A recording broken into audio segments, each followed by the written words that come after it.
Vous écoutez La Voix de l'Espérance, une émission qui vous apporte paix, joie, confiance et espérance.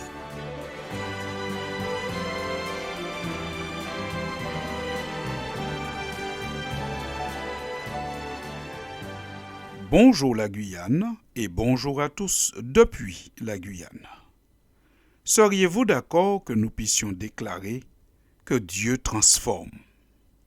Il est bon de se rappeler cette vérité, Dieu transforme, à l'approche de la rentrée scolaire qui reste certainement une période d'inquiétude et d'angoisse pour beaucoup.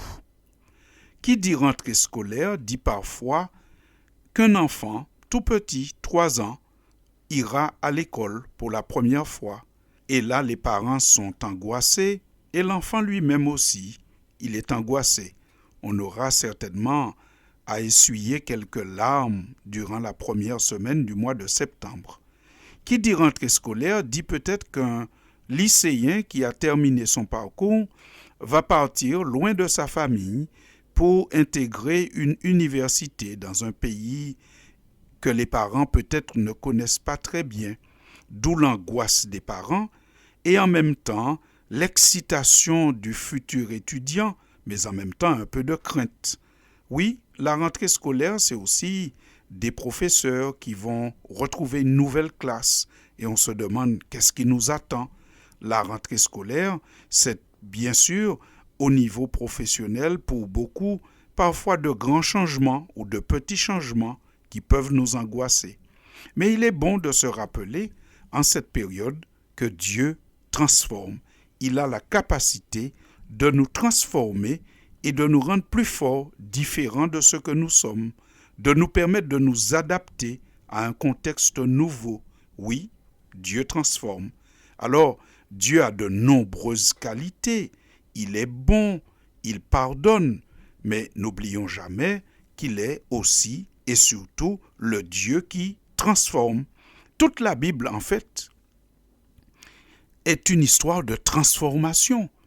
Lorsque vous ouvrez votre Bible, à la première page, première ligne, il nous est dit que Dieu créa les cieux et la terre en partant d'une terre qui était informe et vide, et il y avait des ténèbres à la surface de l'abîme, et donc c'est à partir de cela que Dieu a créé ce monde merveilleux que nous contemplons chaque jour.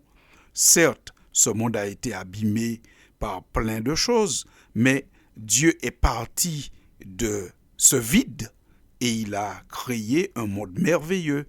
La transformation, c'est toute l'histoire de la Bible. Dans le livre du prophète Ésaïe, Dieu dit qu'il va encore transformer ce monde dans lequel nous vivons pour en faire un monde merveilleux, un paradis retrouvé.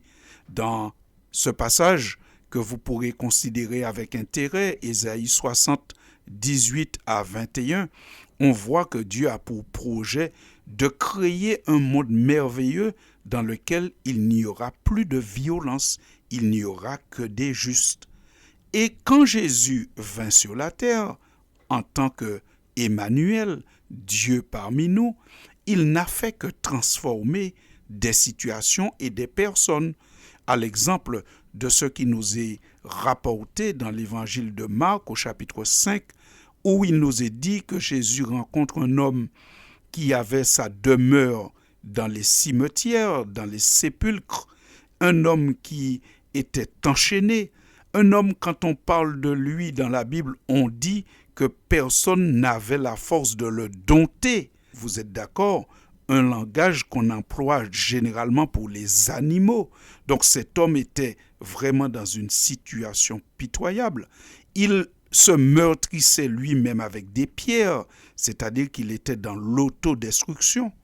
Pourtant, quand Jésus l'a rencontré, quand Jésus a travaillé avec lui pendant quelques moments, eh bien, la Bible nous dit que cet homme, il a retrouvé son bon sens et il est même devenu un missionnaire inclassable, une personne qui a fait le tour de plusieurs villes afin de pouvoir les évangéliser. Donc, Dieu transforme.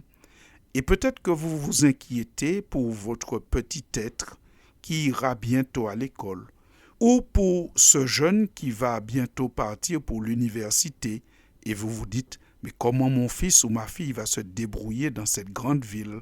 Mais rappelez-vous, Dieu transforme. Confiez donc votre vie, votre personne, votre jeune ou votre enfant à Dieu par la prière, qui est celui qui est capable de transformer le plus faible en très fort. Nous avons un dernier exemple à vous citer, c'est dans le livre de l'Exode au chapitre 31, lorsque Moïse se voit confier par Dieu la tâche de lui construire un tabernacle. Dieu lui dit ce qu'il doit faire, mais Dieu ajoute, écoute Moïse, sache que j'ai choisi un homme de la tribu de Juda, je l'ai rempli de l'Esprit de Dieu, de sagesse, d'intelligence et de savoir pour toutes sortes d'ouvrages. Je l'ai rendu capable de faire des interventions, de travailler l'or, l'argent et les reins, de graver les pierres à enchâsser, de travailler le bois et d'exécuter toutes sortes d'ouvrages. En plus, cet homme, je lui ai donné une aide, et cette aide qui vient de la tribu de Dan, j'ai mis de l'intelligence dans son esprit afin qu'il puisse faire tout ce que je t'ai ordonné. Fin de citation. Je vous rappelle que vous pouvez retrouver ce récit dans le livre de l'Exode au chapitre 31. Voici donc Dieu qui déclare à Moïse, je te confie une tâche, je te donne des aides, et ces personnes, je les ai transformées, je les ai rendues capables de. Je les ai rendus capables de faire des ouvrages, j'ai augmenté leur intelligence, leur science. Par conséquent, alors que l'année scolaire va bientôt commencer et que peut-être des inquiétudes planent concernant la capacité des enfants à s'adapter, à apprendre, rappelons-nous, Dieu transforme.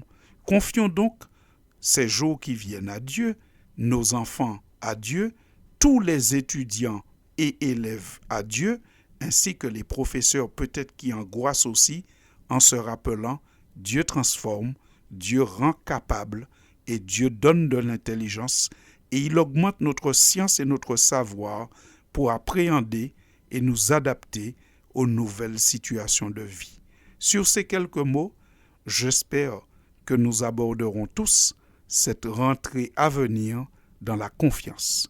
Je vous remercie pour votre écoute et vous dis à très bientôt pour une prochaine chronique. Dieu, tu es ma force, ma consolation, une lampe devant mes pas.